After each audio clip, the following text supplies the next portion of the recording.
what we are saying, maybe we're going to return to this very fundamental question later, but what we are seeing right now on display, a wide adoption of this unique mode of dress, which tends to distance your members, especially here in Nigeria, from the ordinary people, from the other people. That is also good. Just like the soldier, he has his uniform. The policeman has his uniform. It makes him a little distinct because you know something by his dress about his service. People expect their priests to live a little differently and to look a little differently. Those of us who you see dressed as myself and as these girls and others, they are full-time priests. Most of our members in the world and even in Nigeria, they wear their normal dress. In Nigeria itself, we have members in all areas of the society. We have over 150,000 members just in Nigeria alone. However, we have only 10 monasteries where people are being trained up as full-time priests, men and women, to have as a profession the activity of a priest. So this is just the dress or the uniform of those who are monks or who are priests. Are you sure that this is not intended very subterraneanly to create a kind of aura, a kind of myth, which may not necessarily be there? Is that not what you intend to carry with this mode of dress? No, and, we see that spiritualists always have simple living and high thinking. If you look in most churches, you'll see that when the pastor is speaking, he has a robe. When the bishop is speaking, loose cloth. That is traditional. Monks traditionally always have shaven heads. Whether they're Christian monks or Buddhist monks, there's a tendency for one to have simple haircuts. These are ancient traditions. You tend to say that the Hare Krishna consciousness or the movement is not a sect. It is not sectarian. That's right. It is non-political. It is non-religious, and all that. But what are the features? Because when you watch your mode of practices and the way they behave, one can say it is a sect. I dare not call it a cult, but it has its peculiar and unique ways. Why do you say it is not a sect? We're not running away from the fact. This is a very nice question. For instance, there's a tendency for people who are in sects to say that God is only for the Christians, God is only for the Muslims, God is only for the Hindus, God is only for the Presbyterians or the Episcopalians or the Seventh-day Adventists. We do not make these sectarian evaluations. We say that God is for everyone. You can be a Christian, a Muslim, whatever, but the important thing is how much you're developing the love of God. Our people are from all different churches or different sects. They study with us because we enhance and giving them other spiritual techniques to help them make the religion more of a reality. People these days are more involved in faith propositions. They believe that God exists. That is nice. That is the beginning. More significantly is to know, to have genuine contact with the spiritual realm. We are spiritual specialists. General knowledge is okay, but that is elementary. We want to teach people higher spiritual technologies. And so therefore we are a spiritual society or movement that regardless of the religion you follow, we say that is nice, because any true religion is ultimately about love of God. But there are ways how we can enhance or speed up that love. Yes, I do not intend to say that there's a bit of a deceit in your assertion that it is not a sect. We think by sect you mean they have their own unique form of practices, they have their own mode of worship. Because you have your mode of worship, is it not therefore, does it not qualify in all sincerity as a religion and a sect? It is. Is it not a way of spreading and making people feel they're not spreading the religion? Let us be educational about it. Any type of profession activity is an order. But when you say sect in terms of religion, you're referring to usually sectarianism. We are an order. We are the Hare Krishna order. So yes, we are a division, a Hare Krishna order. Just as you have an order of carpenters or plumbers. They're not a sect, they're an order. However, if they make distinctions that they're in-group, out-group, or if they say we're the only way, or we're the only ones, or everyone else is bad and we're good, that is a sect. That is limited sectarian. We are universal, global, international, interplanetary. Yes, okay. Most of the religions claim that they're international and I want to find out is in the when you talk of the Hare Krishna movement, you say that you also believe in the existence of a supreme being. Maybe that is a fellow that is a being called God or Allah, depending on the sect that is discussing the issue. You tend to de-emphasize this aspect when one thinks of the way you carry the image of the founder of the Hare Krishna movement. Is there nothing fundamentally conflicting with your assertion that that you are not you also have the belief that there is one supreme being, the way you carry the image of the founder of this movement? Isn't that wonderful? A student learns a very nice lesson in school. He has great respect for his teacher. It's not that he deifies his teacher. He doesn't say his teacher is God, but you're happy when you have a good teacher. We're happy that we have good teachers. We do not say our teachers are God or that they are the only prophets, but we recognize a true teacher, and we have great happiness to have such true teachers. Yes, but the literature that you distribute and other materials carrying the dogma of the Hare Krishna consciousness, they never carry any other picture except the picture of the founder of this movement. Is that not the man you deify? No, that is not true. We have, for instance, we have over 100 different books. So many different books we have. In all of our books, you'll find so many teachings. I'll give you an example. In our teachings, because they're much older than the Bible and the Quran, they even predict situations before they happen. Our teachers predicted the coming of Buddha thousands of years before he came. Our teachings predicted the coming of Jesus thousands of years before he entered into this universe. There are many things that happen according to time and place, and they repeat themselves through history. Just as through material history, there are repetition, there's also things that happen spiritually to the whole universe. There's great knowledge that talks and deals with some of these kind of things that are constantly appearing. Our books talk about all these things. If you read only one or two books, you may have read a biography of our leader. That is there. That will concentrate mostly on him.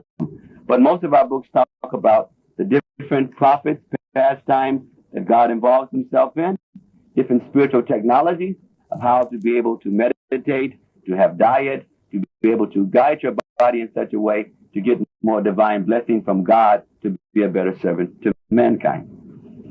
If you were born into a Christian family, like it is put in your biographical notes, and you also profess that the Hare Krishna movement worship the same God as the Christians and Allah as the Muslims, and the universally accepted supreme being, is it not blasphemous for you to allow yourself to be referred to as his grace?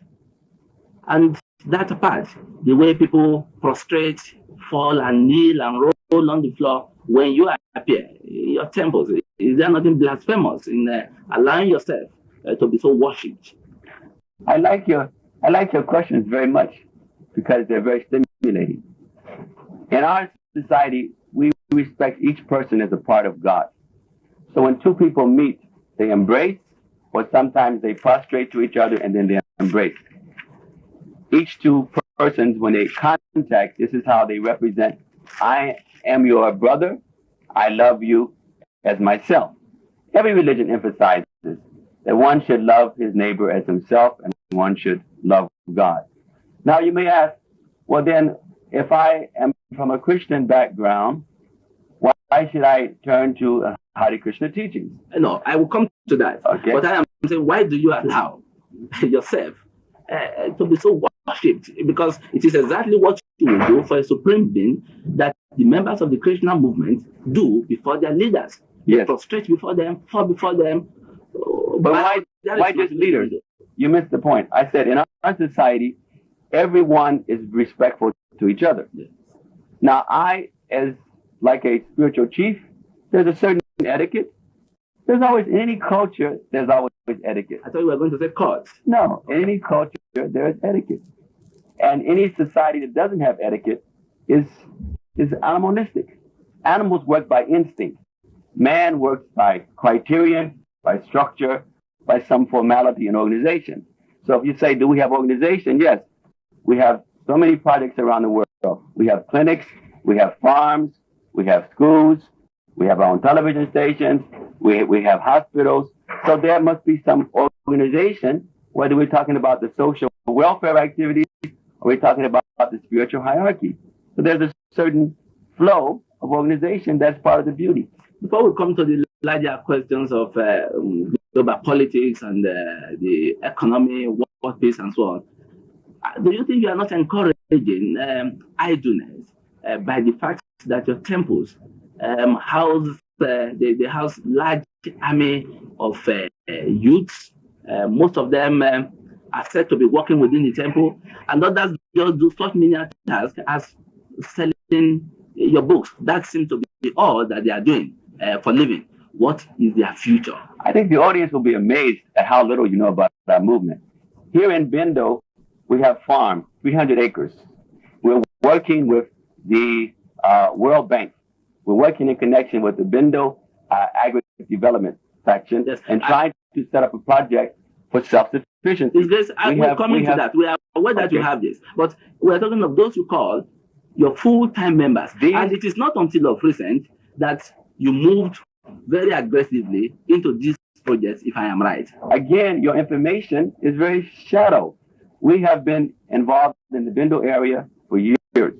We have cottage industries.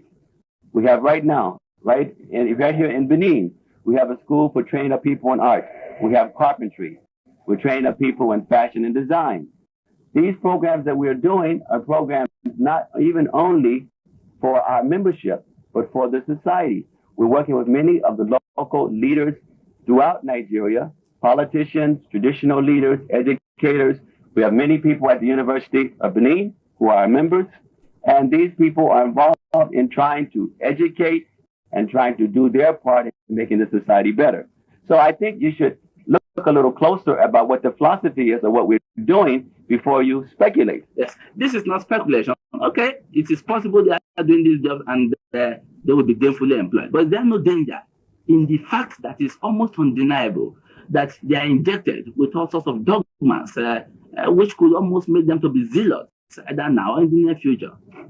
The dogma of the young men working with you. Yes, the dogmas that we inject people with is love your neighbor as yourself, love God with all your heart, love all religions, respect all people of all races, do something to help in nation building. If you feel those are dogmas, then I'm saying there's something wrong with your description of what dogma is. But are they not so faithful? Are they not so faithful that they will prefer to defend this movement than anything else? Are they not so faithful? I remember it's not so. I'm amazed at the kind of questions that you ask.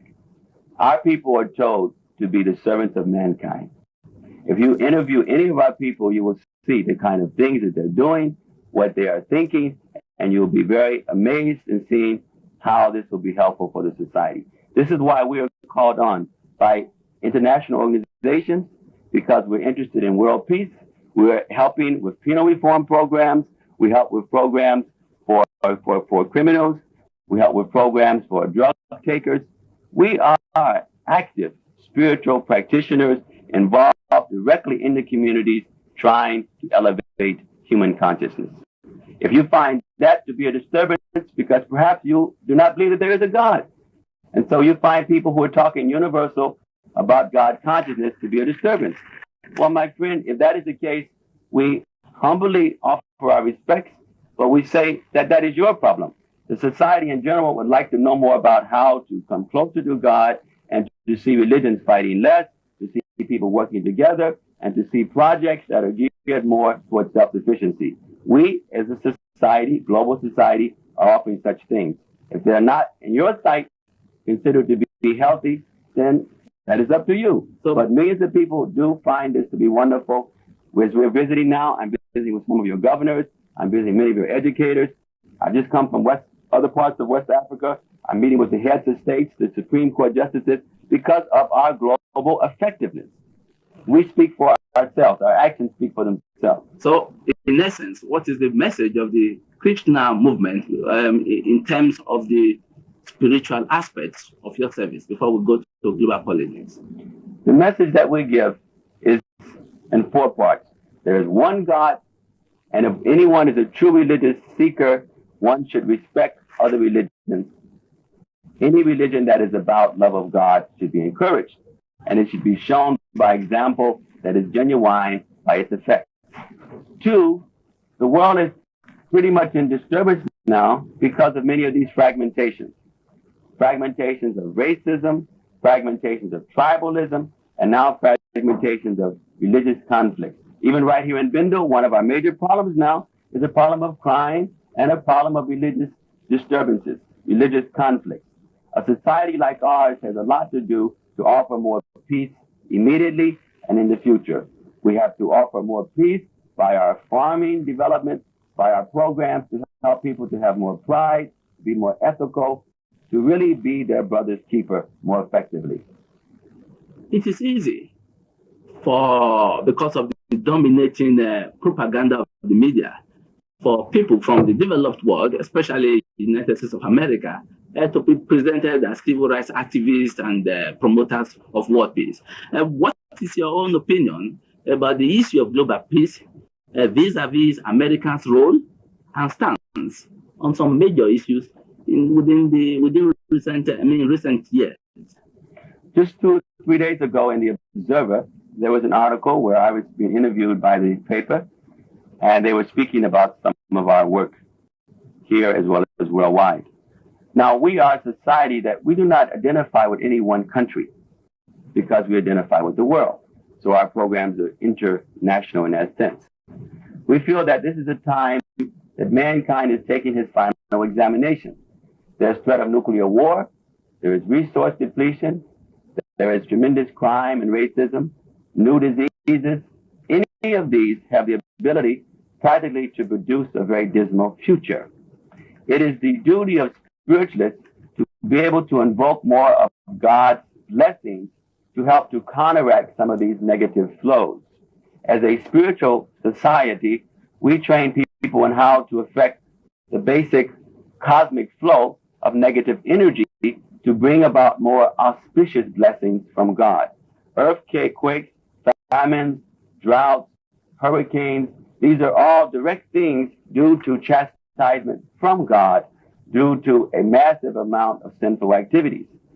Advanced spiritualists know how to counteract such things by trying to engage people in high spiritual technology. That is why, like one of my roles in the world, I'm a consultant to several world leaders. I work at the UN in Geneva with the International Labor Organization, and I'm a personal consultant even to several of the heads of states on this continent. And we discuss problems dealing with nation building, problems of self-sufficiency, and also personal considerations about how to have more protection from God to be used as His servants more effectively. Yes, the point I'm trying to make is that the very root of your organization in terms of promotion of world peace is the United States of America. And we are saying that the position of that country vis-a-vis issues that have to do with world peace. What is your opinion? That is from the place from where you are rising, because you're spreading the message. You certainly have a base, and the United States of America is your base. I'm saying, how do you view the role of this country, the stance of this country on major issues that have to do with international peace in recent years? Your viewers are going to be surprised when they look at your show and see how uninformed you are.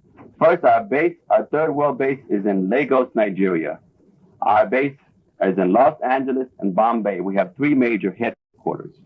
We are not, I say again for the third time, we are not an American society. We're not a European society. I said in the first conversation, we are an international movement of all races, and we're working on all countries. So we're concerned about the well-being of all people. We're not coming from a Western epistemology. If anything, you see, we look more African or more Eastern. Our dress is very similar to traditional African cloth. Your dress is Western. Your tie, your suit is Western. Now, you have more Westernism in terms of your physical appearance, in terms of your conversation. Everything you basically said has been somewhat anti-religious. You're constantly putting words into my mouth, words into the philosophy, and we're saying this is a eclectic spiritual, non-denominational movement about love and about peace. So how did you enjoy your participation in the Martin Luther King's movement? Was that where you draw the inspiration, apart from the spiritual aspects of your job, to join this movement? Because basically, I am sure that your background as an activist in the Martin Luther King's movement and some of the jobs in which you are presently involved are similar. Yes, as you can see, my own life has been a constant involvement with peaceful movements, spiritual society. My involvement as one of the leaders of Dr. Martin Luther King's movement was also about avoiding racism, helping races to work together, and helping man to be involved in love. So my work now is just a natural extension of that, but it's now more on a global level. That's right. So it's a consistency. You have now started engaging yourselves in commercial ventures. Commercial in the sense that they are economic endeavors, which is meant, of course, first and foremost, to cater for members of the Hare Krishna movement and perhaps the larger society. So how are you tying up the material and the spiritual goals of the Hare Krishna movement? For instance, a few days ago, we distribute free food to about 10,000 people in Lagos. We do this in many countries almost every month. Sometimes we target a particular facility, like orphans or prisoners or mental ill patients. You would be surprised to know that at every one of our temples worldwide, and at all of our temples here in Nigeria as well, we distribute free breakfast and free dinner every single day. Now, how do we do this? Because one, due to our farm, due to our congregational support, we have people who give tithes because they like to see the sort of efforts of what we are doing. So we use those things as a way to try to be our brother's keeper by sharing more of what we have. In order to make this program a bit more very relevant to our listeners, what are the kinds of projects that you are involved in Benin State as of now? Can you specify and possibly give an estimate of what you have put into these programs so far? In the Bendo area, I think we would include the Wari side also, to active monasteries. On the Wari side, we're working with some of the traditional Lia rulers and some of the academicians in setting up some school projects. There we have consultation services and things that happen every day. These are free. In Benin, we have just practically finalized an agreement with the World Bank Society. Some of the representatives are here, working with the agri sector.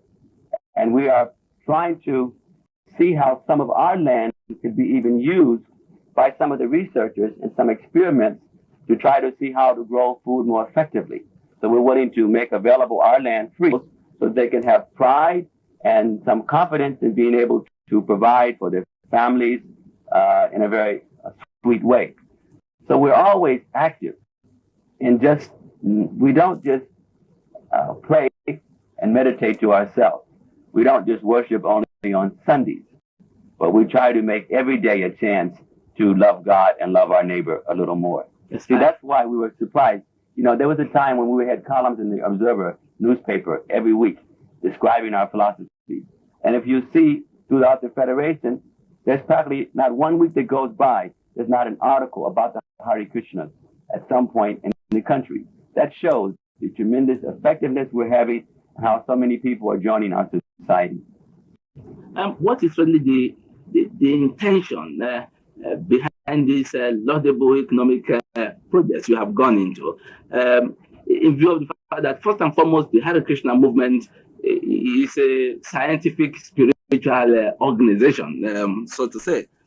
Now you are moving very efficiently into the economic aspects of the lives of the people of this country and elsewhere where you have your programs. We only take people who are members of the Hare Krishna movement into these projects. Is that not a means of luring people via economic gifts into the movement?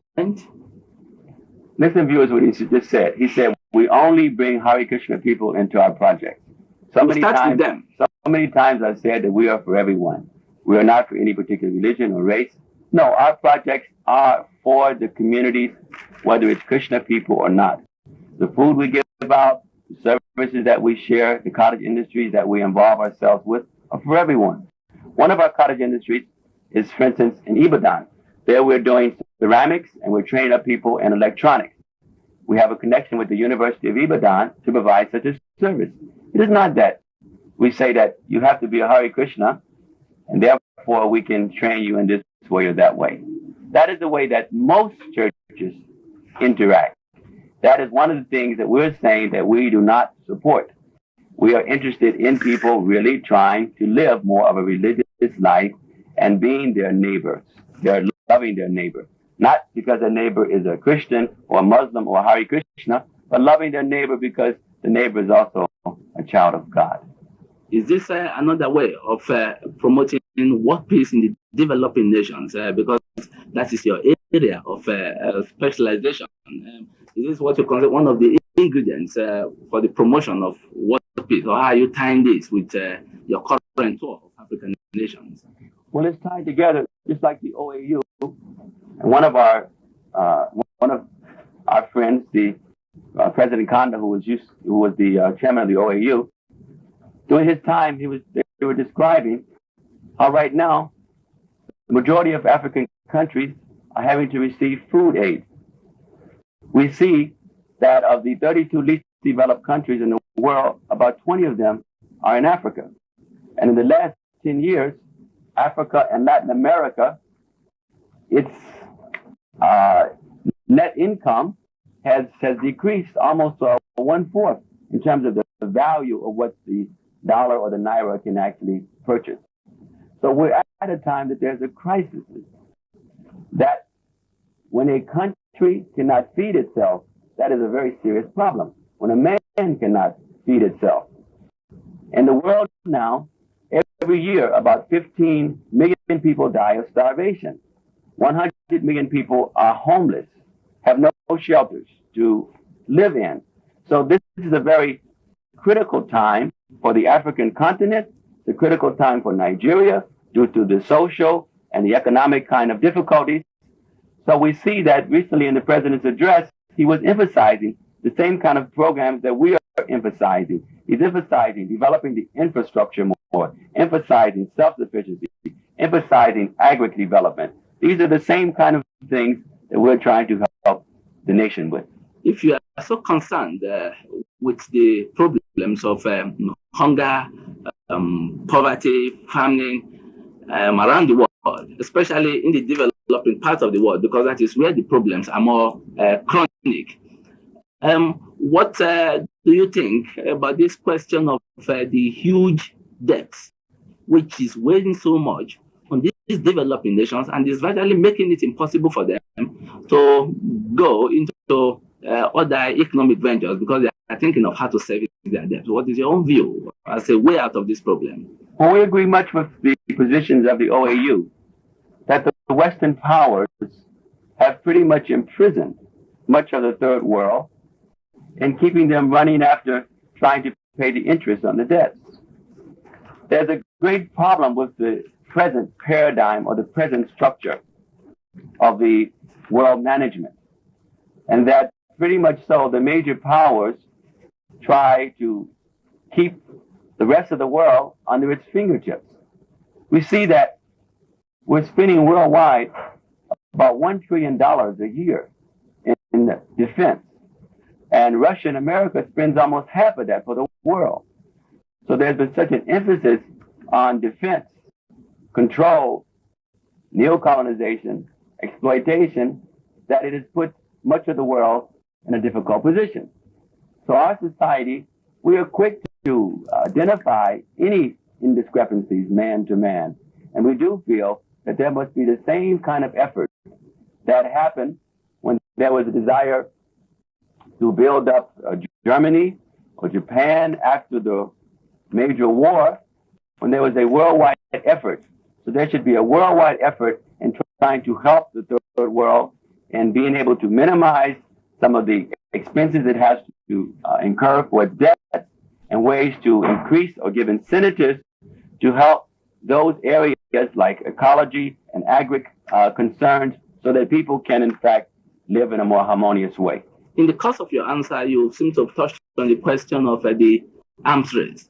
Apart from such international organizations like the Organization of African Unity, and perhaps one or two which you have mentioned in the course of this program, are you relating with other international bodies where you have the superpowers dominating, where you must have made proposals about the question of arms race? And are you making any impact in the matter of arms reduction? Because you cannot be talking of world peace, in which the Krishna movement seems to be so interested, without talking of arms race, without talking to the industrial firms that are manufacturing arms for human destruction. Yes, every time we visit the UN, this is one of our discussions. Through our writings, our dissertations, we're constantly talking about world peace, and we're individually active.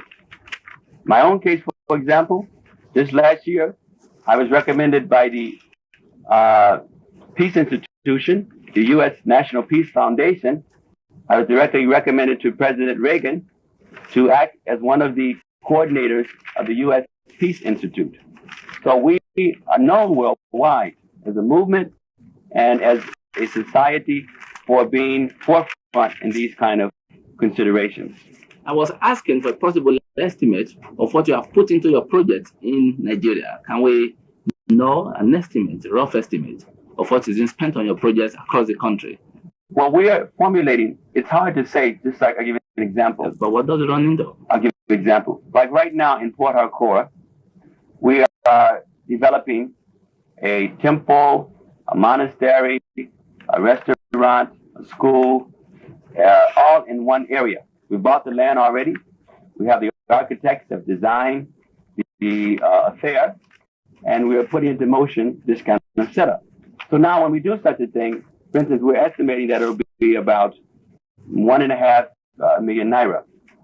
But now many of our people who will help to build such an affair are giving their services voluntarily. See, many of our facilities, vehicles, land, even the land we have here in Benin was given to us through the agents of the Ober's Palace. Many people see the things we're doing and they contribute or they give us things at a reduction. So maybe that particular project that would normally cost 1.5 or 2 million will not even reach 1 million. So many things that we do, we are doing it as an avenue in connection with assistance that has come to us for us to distribute and make available. It's great if one happens to know, I mean, from some of your members, you are very intelligent people. Won't you have an idea? At least you must have some paperwork showing this is how much we have spent in this. It cannot just be blindfolded like that. So about how much? I'm giving you an example. Our farm in Benin, over 200 acres has been given to us. We're just paying some compensation. So you live on contributions? So we're paying compensation. So one person may ask for this much, one may ask for this much. The building we have now that you see that we're using, right now people pass by our building in Benin. One of the big chiefs here, he's made that available to us.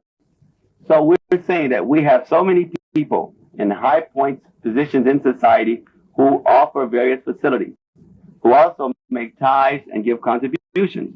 So when we analyze a project, we analyze it first based on what it would normally cost, what it would normally entail, and then we see from our congregation and from our supporters who is going to contribute in this way or that way in terms of work time, in terms of assets, and then the money becomes the third priority. So from some of these initial calculations and projections, what did you estimate that some of your projects are going to be? Millions of naira. We're a very big movement. Who finances the Hare Krishna movement? Because any organization that is effective, like the Hare Krishna movement seems to be, must have something like a budget at the beginning of every year. At least people will say, these are the kind of things we intend to undertake. And you must have one or two solid people or institutions that will give the initial capital, the initial fund you need before you begin to travel around the world to make contacts, interact with people, form acquaintances to get the kind of assistance you get via donations. So at the initial stages, who funds the Hare Krishna movement? We're funded in 3 ways. We're funded by our membership who make ties. We're funded by some of our own little small industries. We gather some funds from the ceramics industry. We put it into the farm. We gather some funds from selling the books. We put it into the free food distribution. See, we're not really a business. We're not an entrepreneurial activity where we start off with a certain amount of funds, and then we have a 1-year plan, 2-year plan, 3-year plan. Our plan is how to help as many people as best as we can. So if we have one loaf of bread, we share that and give it to someone. If we have a whole house full of loaves of bread, then we share that. We use according to what God has given us. The last point in reference to this is that every international church that's established is rather rich. Spiritual organizations have so many people who contribute. The Catholic Church is one of the biggest financiers in the entire world. So any strong religion has assets and has funds. It is a matter of how they channel those funds and what they do with those things. There is no doubt that what we see, that the Hare Krishna movement channels is funds to laudable projects. But we're saying, from where do you draw the funds? You are engaged in economic endeavors which are beneficial to the side, but from where do you draw these funds? Who funds the movement? There must be a few people. They cannot begin to take gentlemen who are learned, ladies who are brilliant, drag them from their university campuses, drag them away from their schools and from their big jobs to join the Hare Krishna movement without thinking of a means of sustaining these people. So somebody must be funding the Hare Krishna movement, or an institution must be funding the movement, or some large companies. Or do you have large companies already established in part of the world? Why you make this a mystery? Any church, how does it fund itself? It has membership. It has campaigns. So if we're going to build a project here, then we talk to our membership. We like to do like this, and the members have to come together and to make something happen. We are not a small-time society. We have members on all different economic levels. So when there's a project, then there's a call. We also have funds, as I said, from our own little enterprises. We're non-profit, so therefore we do make money. Otherwise, how could we exist? It's a matter, again, of how the money is used. Any church, there's no church that's existing that doesn't have some way to get funds from its membership. Otherwise, it falls on its face. We have very loyal members, and we're happy to see how our society is growing. We're one of the largest growing spiritual organizations in Nigeria. Therefore, we definitely always are growing in terms of our schemes and projects due to the tremendous flow of members that are coming to join us. Your members don't seem to have any private existence in terms of the fact that it's all dedication, contribution, and sacrifices towards the success of the various programs in which the Hare Krishna movement is involved. And what kind of lifestyle are you building for them? It says our members do not have any private existence, but they do. I just said most of our members do not dress like we. We are the priests. Most of our members have their own professions, live outside. I mentioned some of our members are in high places, some at the university, some in politics. If they're not having their private existence, what are they doing at the university or in politics? Stop trying to put words into our philosophy, into my mouth, and listen a little closer to some of the things that we're saying. Some of the questions you're saying is the same question again and again and again. And your viewers are going to tell you this when they watch your program. I hope they will. It's our duty to ask questions here.